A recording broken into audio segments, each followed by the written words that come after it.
เขียมไทยสากนังอยู่ส่วนเจ้าเบื้องหลังอีกก็ได้เกือบถึงวัดงานอะไรมืดคำแล้วได้มันนี่2 3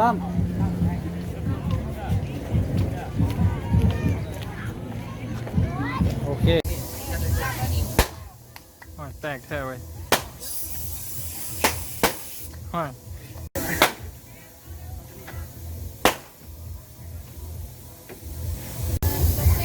ปินหน้ามาพี่เด้อพี่นาเด้อพี่นาเด้อโอเค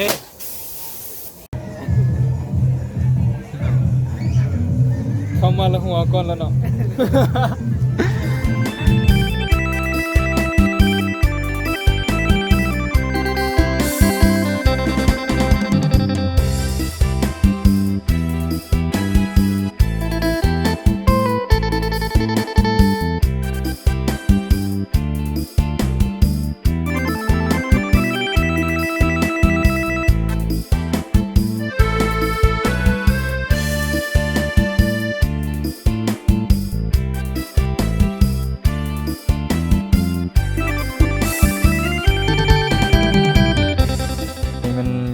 สำเร็จการถ่าย MV แล้วพากันมากินข้าวแล้วมันพี่เอกเมาควันรถ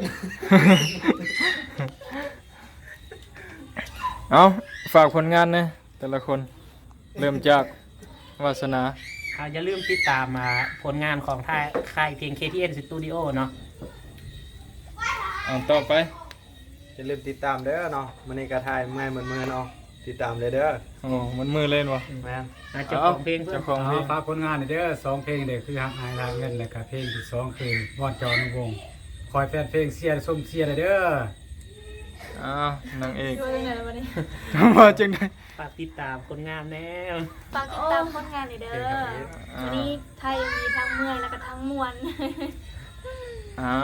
สบายดีฝากติดตามผลงานเด้อเพราะว่าเพลงนี้เป็นเพลงคำอีที่ว่าได้แสดง MV ฝากติดตามแน่ได้ดีเลยสวัสดีเนาะฝากติดตามเด้อเพลงผลงานเพลงผลงานวะแสดง MV ทางผู้ใดที่กดไลค์กดแชร์ก็จะมีอีกไลค์คลิปตัวหน้าให้ส่งให้เบิ่งอีกอันนี้มันผู้ไทยเก็บเสียงนั่นเนาะเป็นผู้หญิงจังใดเนาะเป็นยังไงที่ผ่านมาเคยเป็นนางเอกบัดนี้มาเป็นผู้เก็บเสียงบัดนี้เป็นนางเอกก็เมื่อยคือเก่าเนาะตอนนี้กินข้าวเนาะนี่มันผู้แต่งบทสวยเนาะนี่เนาะเว้าในตี้กินเลยที่เนาะบัดนี้มาทายมาพี่ร้านพี่มาเนี่ยกินข้าวด้วยกันเด้ออันนี้เป็นตัวโกงเนาะแสดงเรื่องใดก็บ่ได้เปลี่ยนพระเอกน้องเขาแต่แท้จริงนี่ชีวิตจริงนี้มันเปลี่ยนกันเลยจากหลังมือเป็นหน้ามือเนาะแต่ชีวิตจริงนี่มีแต่อกหักเนาะแต่ว่าเรื่องละครนี่เป็นไปย่านแฟนเขานะอย่าลืมกงกันข้ามกันนั่นวะต่อไปอย่าได้เปลี่ยนพระเอกแหละเป็นว่าถ้าเบิ่งผลงานเป็นพระเอกเด้อให้นาเก้าพี่น้องทางนั้นพากันลงมือแล้วเนาะนี่เบิ่งอาหารมีอย่างแน่นะสิมีแกงมีก้อยปลาบ่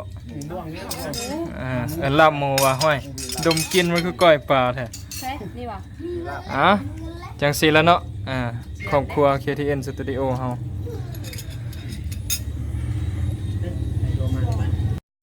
KTN Studio เย้